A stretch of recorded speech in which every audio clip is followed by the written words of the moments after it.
Alexandria here, February 26th, 2016. I'm glad I found my battery for my Canon camera. It's a little higher quality than the other camera that I was using, or the iPad. So, I'm going to share some of my thoughts with you. I'm in Walsenburg, Colorado. I'm not in nature. I am sitting by a tree in a open field in some sort of a ghetto-ish kind of an area. The benefits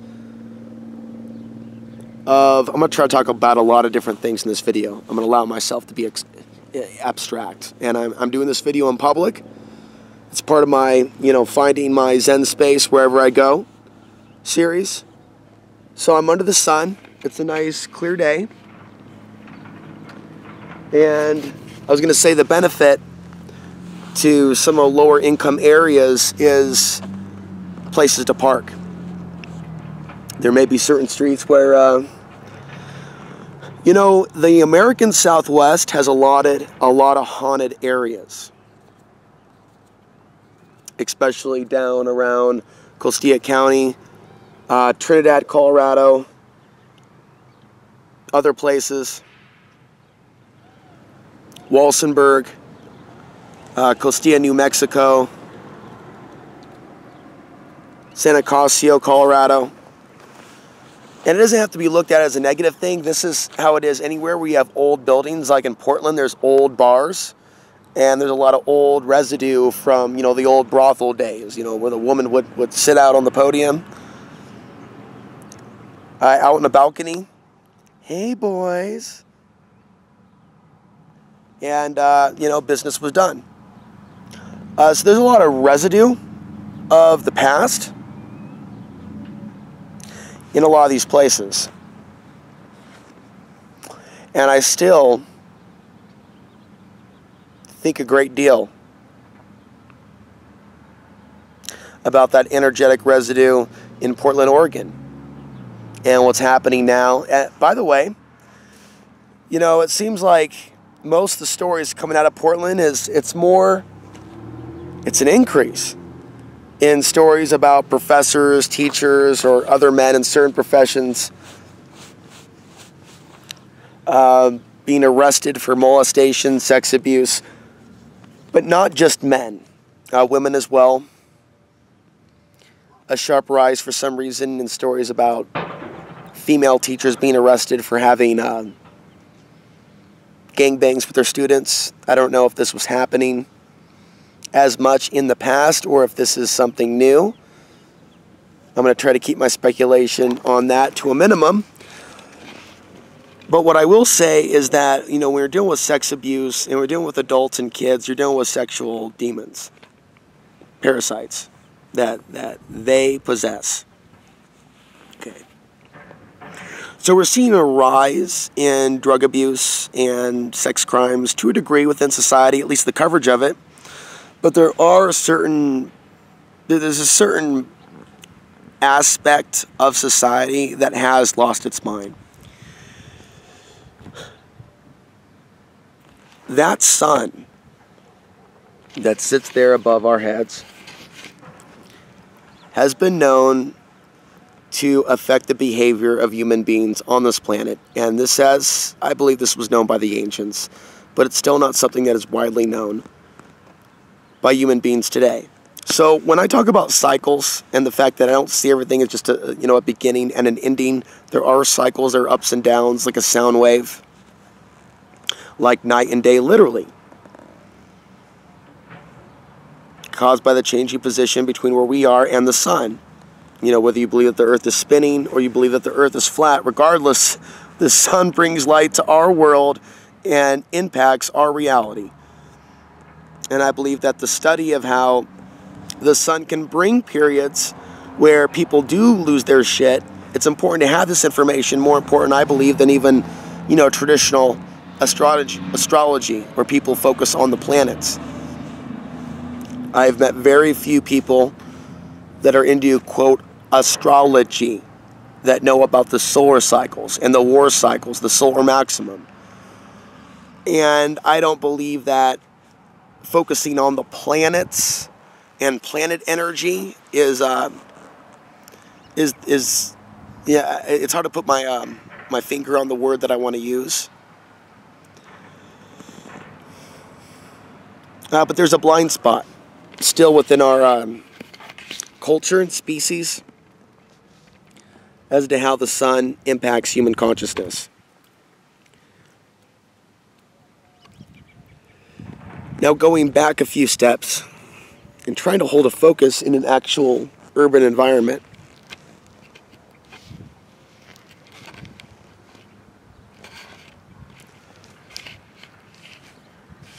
In the ghetto, talking about ghetto life, ghetto life. Okay.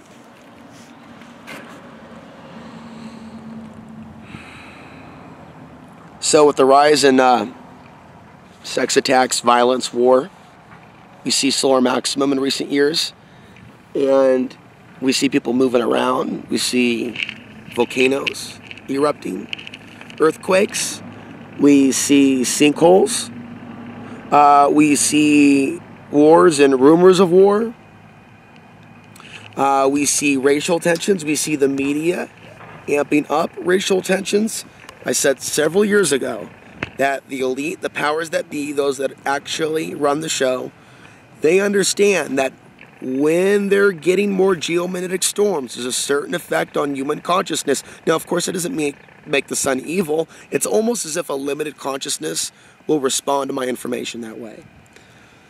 It's when someone is ungrounded and bombarded with electromagnetic energy and they don't know, how to deal with it mindfully, that they can be manipulated, targeted with propaganda, and made to do the bidding of the empire. Burl Payne has talked about this stuff for decades, the links between increased testosterone and solar flares. Now, the sun itself boosts testosterone, but I'm talking about geomagnetic storms, and that's when the solar flares impact the Earth's magnetic field. There's a trickle-down effect, and it affects each of our bodies. We can also see, just making sure this was recording, oh my God. Going back to Portland, very important point.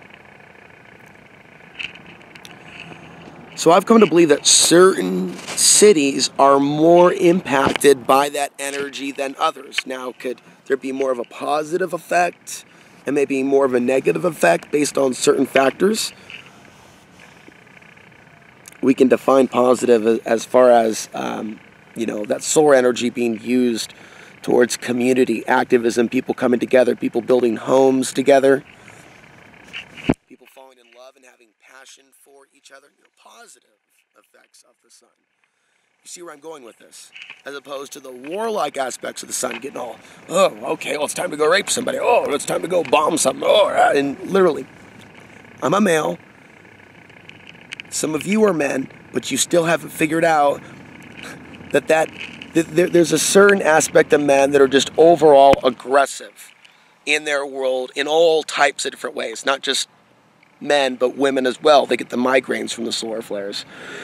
And so, it has maybe semi-PMS type of symptoms, but what Burl Payne calls it is male macho syndrome. So if women have PMS, this male version of MMS occurs when there are geomagnetic storms and a certain amount of the population is going to act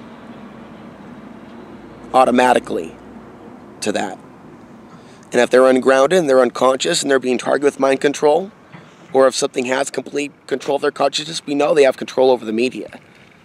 Not everybody is really aware of that there are false choices right now with the election. I mean, just to start with.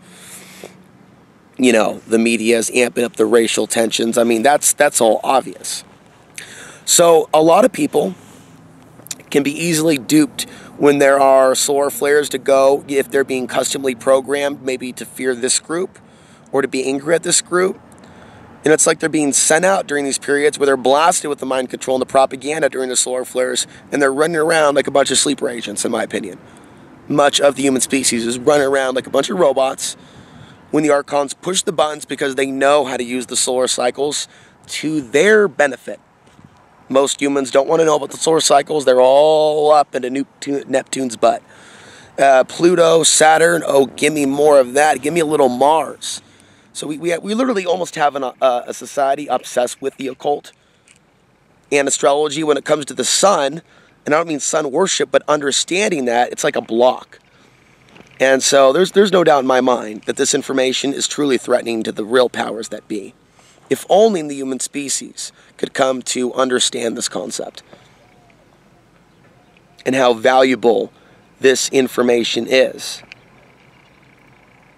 and how I believe that this information about how we're connected with the sun and each other can actually be used to turn the tables on the archons. In this concluding thought, I think that we can impact the matrix with our consciousness, and I talked about this in a video last month.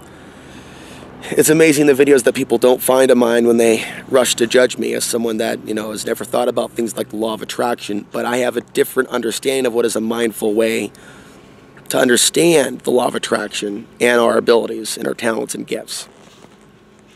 But I've said more than once that I think part of our existence within this matrix is to figure out what we're doing here and to do the right things to evolve to get beyond this type of a world with these types of limitations. And so I think to actually earn the right to walk through the gates of certain realms or to escape the gates of control that keeps us within this incarnation reality here in this matrix, we have to evolve to that point, and we do that through action, not being a bullshitter and abusing others. Unfortunately, there's a lot of people that are so archonically programmed and so divided and so set against their fellow brother and sister that they've fallen, succumbed to the illusions of separation and classism and racism, that it's like there's a lot of people that I think are stuck to this realm, and they're going to be stuck to this realm, and maybe they're many lifetimes away from getting off this realm. And it serves no one for me to censor myself at this point in my life at the age of 36 if someone is not spiritually open to some of these concepts. This channel's not for them. Bye-bye. Bye-bye now. I mean, it's shocking still to this day in my adulthood, the amount of new viewers that find this channel and abuse the comment section because their consciousness is almost that of the movie Idiocracy. And honestly, I'm not trying to hurt anyone's feelings, but the depth, the intelligence level, even if you're trying to put out praise, like literally it's like with the misspellings, I mean, it's just like I don't feel like an intelligent response in the comment section. It's almost like it's... But going back to this concluding thought, what a place to do a video, man. I think that's why I did this. And that was that thought. We can impact the matrix in our reality just by being there. And it's not egocentric. It's the way things are because we're interconnected. We're transmitting and receiving. So there's a deeper reason why I've actually traveled some of the places that I've traveled that I don't even know that I fully understood at the time. But now in hindsight, with the age and experience that I have now, I realize there's a reason why. Even the way I traveled, like back in August 2015, I traveled in a counterclockwise around a number of cities and towns in Colorado. Gunnison, Salida, Montrose, Durango briefly. People ask me what I think about Durango. I think it looks like a town where there's a lot of wealthy investment. It doesn't look like a place for an RV. But I also understand there's a lot of national park land, BLM land out there. I'll tell you, the closer you get to Denver, the closer you're going to get to problems with other people that are full-time living out in those forests. So I've been scouting, and I've talked about, my reporting back, what I think about different locations, but it's also an energy. I'm feeling the energy. And maybe through conversations that I've had with people in certain public places, I'm affecting those energies or that reality. And in some ways, it's affecting me. And it could be a positive or a negative. It could be both, depending on how you look at it. But the idea of going to different places and finding like a Zen space while living in an RV, while I have the benefit to do it, it seems like somewhat of a vision quest.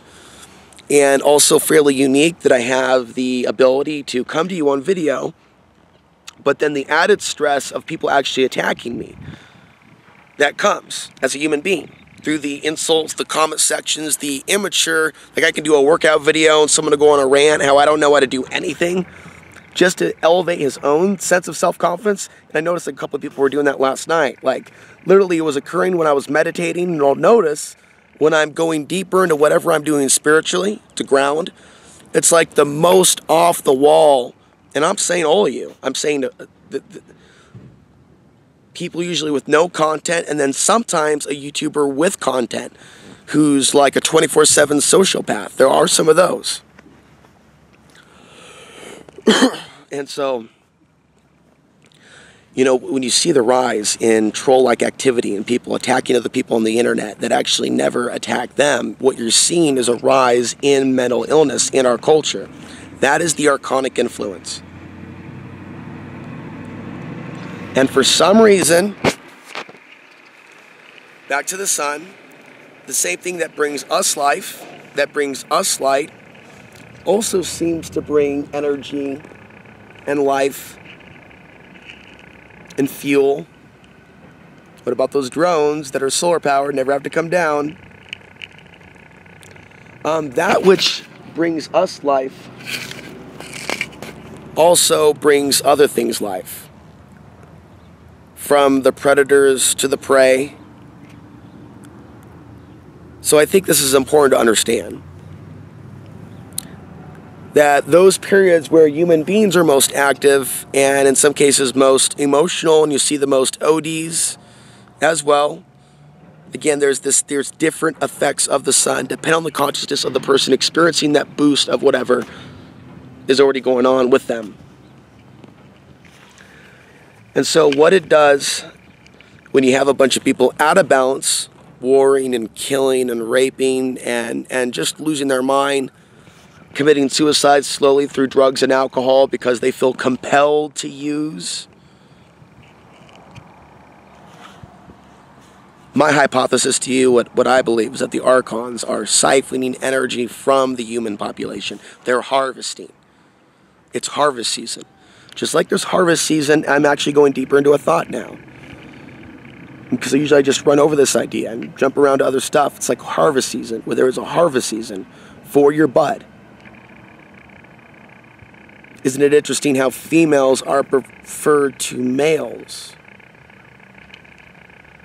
for the marijuana connoisseur? I mean, we don't think anything of it. We have no emotion to it. We just know one buds the energy that is the THC, right? And the other is a contaminant. How can a plant be born wrong, though? Something's got to be wrong with this picture.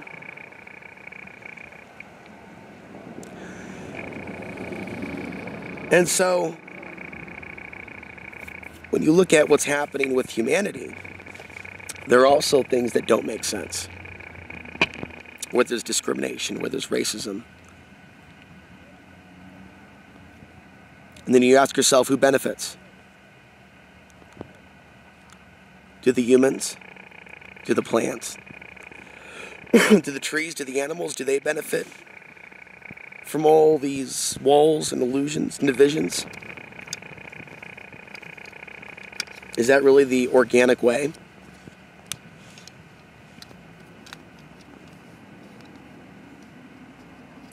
And so there's a season, trying to stay on this thought, for the harvesting of the female plants. And like clockwork.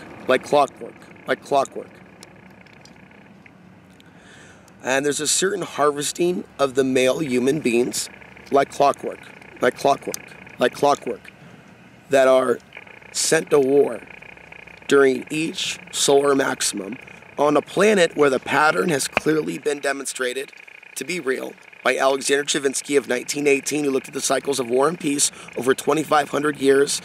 Other scientists, Robert Becker, Edward Dewey, the 1950s and 1960s, they verified his research. They verified it. And humanity has still not had that light bulb, Tesla style, go off above their head and go, oh my God, This event, widely believed to be staged and controlled. 9/11, happening literally on the day of solar flares, geomagnetic storms. Not just during a solar maximum cycle, where there's that period of the most sunspots and CMEs and subsequent geomagnetic storms and the subsequent effect on the human population. In our day and age, you have very few researchers on the path of solar flares impacting human consciousness. What I've noticed is once some people are actually exposed to the idea, oh, that's where my migraine comes from, or, they'll have this epiphany. They don't seem to take the thought all the way, and then start looking at their own lives and go, oh my gosh, each time that I was moving, for example, somebody may realize themselves, or had a breakup with their boyfriend, or decided to leave a job, or decided to leave a career, or decided to embark on a new website, or decided to embark on a new book. There's a car driving by real slowly, trying to grab all the data and information that they can. Very few people actually connect the dots with their personal life cycle and the solar flares and the sunspots. And then from that point, advancing the knowledge. I think they heard that too. See, in a very psychic world, and most people are very psychic, they won't admit it though. The sun boosts all that as well. And so this is why things like meditation is important. Getting exercise, breathing. If you've accrued some negative karma, it seems like, when the sun is active, it's like speeding things up within our own lives. I've noticed that too in my travels. It's like many experiences within a single day. So in a way, it's like time is speeding up, or our perception and experience with that which we call time. And so having said that, what I want to say is at the part of the cycle that we're at now, it's 2016, this is the year that we're going to descend into the minimum. We're already seeing less, it goes like a wave and a curve, like a sound wave, like I've already mentioned. And there's a period of years where you see the most solar activity and then it dips down. So now it's on the way down and we're in the 2016 time period. And so you're still going to see conflicts, you're still going to see manufactured wars, you're still going to see racial tensions. The world's still going to be what the world is.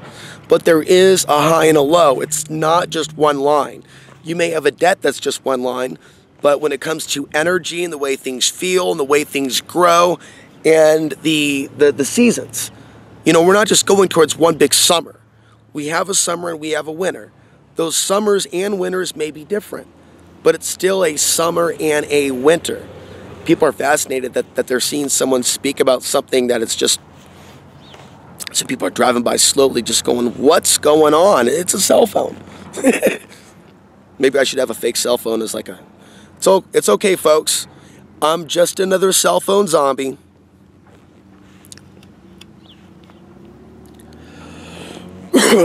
So the world will still be an intense place the next couple of years, but like the off-the-hook racial tensions, they're going to continue to push it, but it's like the genuine stuff, the genuine like tensions between people. If someone is in a peaceful space and they can create that and step back from technology, maybe step back from the grid. That's why I talk about off-the-grid living, because I see how the grid affects people adversely. People that won't even admit how they're adversely affected by it because maybe they've never known anything but the grid, which I think is unfortunate. And so there's definitely ways people can understand the solar impact over their reality. And we can see how certain things are going to keep going in a certain direction, but we can also step back, understand this is a time of birth and death as the sun brings those energies. It is a cycle of birth and death, and it's seen all throughout our world. Night and day being one of the best examples. They have done their best to pour gasoline on the fire up until this point. And the way biology works, human beings are the most responsive to those attempts to get us to war with each other during solar flares and solar maximum. Meaning the next few years, they will be less effective at terrifying people about every little thing. There's going to be less of an automatic fear factor. Having said that, the next solar cycle, I've talked about the post-2020s, the coming World War, the coming occupation of America, and the intersecting of the next solar maximum and the potential Chinese-Russian invasion. We're talking 2021 onwards to 2025. That is an area that I suspect that is the New World Order, World War III stage managed blueprint. So there may be a sense of calm I would use the next couple of years to really prep yourself for what is to come, to maybe take this message full circle. We've entered out of the eye of the solar storm. Operation Civil Unrest, divide and conquer, and it almost seems like there are periods where there are less solar flares, where I can see like a calmness in the air, and there are less people ranting about kill all the Muslims on Facebook. Seriously, there are periods where people are less racist and less apeshit. I've called out the apeshit behavior, I've called out the archonic behavior, and I'm telling you, I'm noticing periods where the archons are quieter. And so as beautiful as the sun is, and nature and all these things, I'm telling you, I think I'm onto something here. The next couple of years, I would use the calmness of the energies and the fact that we're at a birth part of the solar cycle, which means there are a lot of positive opportunities for you and me in the next few years. If we put our intention in that direction, we can go through the next few years, in some cases, you know, on some days, with far less archonic influence. I'm serious. There is hope. When you understand their patterns, methods to their madness, there's ways you can use that information against them. Absolutely. Just as they use their knowledge of the sun against us. And again, we can connect with the sun. We're probably able to put our minds together. We can visualize the dark grid machine as depicted in the movie. Google and watch as your homework. Dark City. Just find it. You'll find it on the internet. Use Google. Type in watch, Dark City, go to Putlocker. Those are the archons. And they're after the main character because he has a soul. They want to know what makes him tick. They want to toy with his memories. They want to manipulate him. And he's in a virtual reality and he's trying to get out of the reality. It's an amazing metaphor. But yeah, I really want to provide some hope in this video with regards to talks about the sun, our connection with it, and how there are periods where the archons are less powerful. That doesn't mean that we're less powerful. We can use the power of our mind and meditation, breathing, and intention to actually boost up our own energy field, as talked about in a previous video regarding basic meditation practices, if you want to check that out. That video is a general description of that process. Bringing in the gold sun, grounding your body with earth and cosmic energy. This is not New Age channeling. In fact, this is about protecting yourself from outside intrusion, which most people in the so-called spiritual community spend very little to no time actually doing. Especially those that are channeling, that are claiming to be providing answers. There are many people that are claiming to be psychic in this day and age on the internet that are anything but. And I also believe there are many people that are also highly talented that don't put themselves out there in the alternative media or on the other blog talk New Age shows. In fact, there are some female hosts that have talked about archons that have shown themselves to be absolutely influenced by archons. I'm going to advance this thought in future videos. This is actually very beneficial information to some of you. To others that'll thumb it down, that'll attack it, there's no point in watching a channel where you're getting nothing from the information. I do believe that there are a number of people, though, that are heavily archonically infected that subconsciously keep watching this channel because there's a part of their soul that's getting something from this content. With that, I'm going to close. Alex Answer here from Walsenburg, Colorado, February 26th, 2016.